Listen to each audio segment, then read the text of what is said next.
Com a confirmação da transferência de Cristiano Ronaldo ao Manchester United, se esgotaram as possibilidades do Manchester City contratar um atacante para ocupar a lacuna deixada por Sérgio Agüero nesta janela de meio de ano. Contudo, a pergunta que fica é a seguinte: existe a necessidade dos Citizens investirem na contratação de um centroavante para a disputa da temporada 2021-2022 do futebol europeu? Bom, se a gente for responder essa pergunta baseado no que está acontecendo no momento, a gente chega à conclusão de que o City não necessita de um centroavante para a disputa da temporada 2021-2022. Haja vista o excelente desempenho do ataque dos Citizens nesse início de temporada. Para se ter uma ideia, o Manchester City já marcou 10 gols nas 3 primeiras rodadas da Premier League e é dono do melhor ataque da competição até aqui, ao lado do West Ham, porém tem o maior saldo de gols, já que sofreu apenas um gol nesses 3 jogos. Então o City tem 9 gols de saldo no campeonato. Recentemente, na rodada passada da Premier League, goleou o Arsenal por 5-0 no Etihad Stadium. Portanto, se a gente analisar esse início de temporada, a gente certamente vai chegar à conclusão de que o City não precisa de um atacante. Todavia, como disse o próprio treinador Pep Guardiola, é fato que em determinado momento da temporada o City vai tropeçar, vai sofrer derrotas, acumular resultados negativos, e aí sim muita gente vai questionar o fato por que o time não tem um atacante de ofício para empurrar a bola para dentro do gol. Isso irá acontecer, porém eu acredito que o sucesso ou não do Manchester City no decorrer da temporada 2021-2022 não depende única e exclusivamente de um centroavante, e sim da forma pela qual o City vai atuar. E de acordo com o que a gente viu até aqui, fica mais do que evidente que a não chegada de um atacante ao Etihad Stadium nesta janela de meio de ano deu-se porque o Manchester City focou muito no Harry Kane, né? Ele depositou todas as suas fichas praticamente na contratação do atacante do Tottenham. Lembrando que os Citizens chegaram a acertar tempo de contrato com o Harry Kane, bases salariais, chegou até a um acordo com o atacante, porém a negociação emperrou mesmo quando os Citizens foram negociar com o Tottenham. O Tottenham fez jogo duro desde o início das janelas de transferências,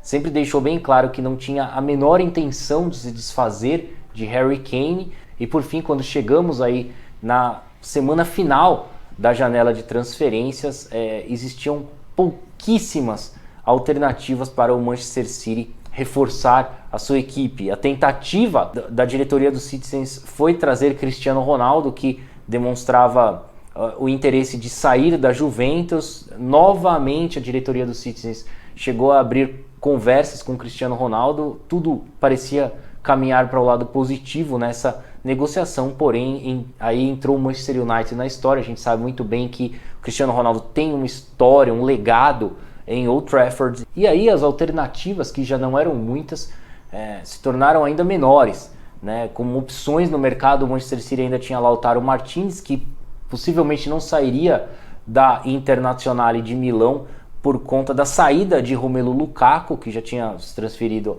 ao Chelsea. A Inter não iria se desfazer de mais um atacante, até porque a Inter sonha com o bicampeonato italiano. Outro nome muito especulado no mercado foi o de Dusan Vlahovic, atacante da Fiorentina, porém o preço estipulado pela Fiorentina para negociar o atacante era realmente muito acima do que o City imaginava. A Fiorentina pedia ali um mínimo de 100 milhões de euros para negociar Vlahovic. O Erling Haaland, outra opção também, já havia sido dito pelo próprio Borussia Dortmund que ele não seria negociado nesta janela de meio de ano. Portanto, as opções foram ficando cada vez mais escassas ao Manchester City, que por sua vez encerra a sua participação nesta janela de transferências, contratando apenas Jack Grealish e o brasileiro Kaique.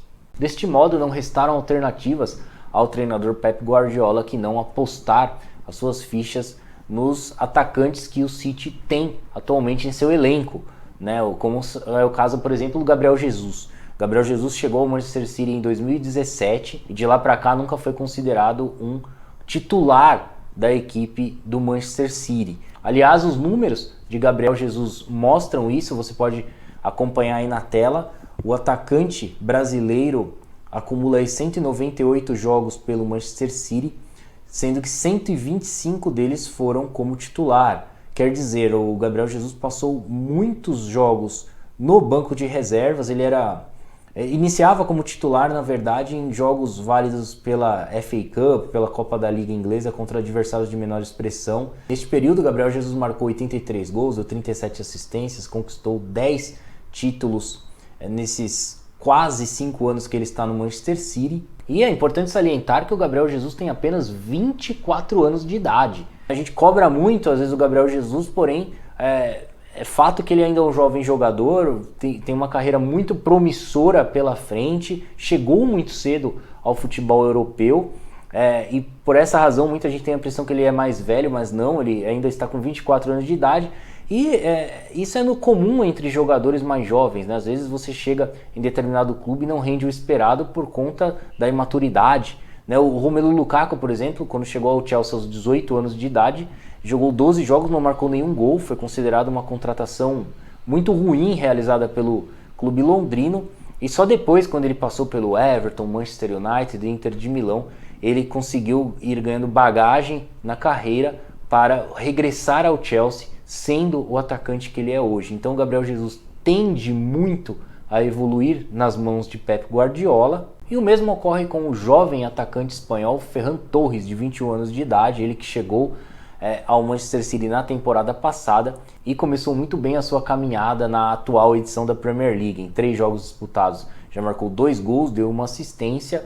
Se a gente pegar a lista de atacantes do Manchester City, formada por Raheem Sterling, Phil Foden, Jack Grealish, Gabriel Jesus, Ferran Torres, Riyad Mahrez, Patrick Roberts, a gente nota que nenhum deles tem a característica de um centroavante fixo de área, como são os casos, por exemplo, do Harry Kane, do Romelu Lukaku, do Erling Haaland.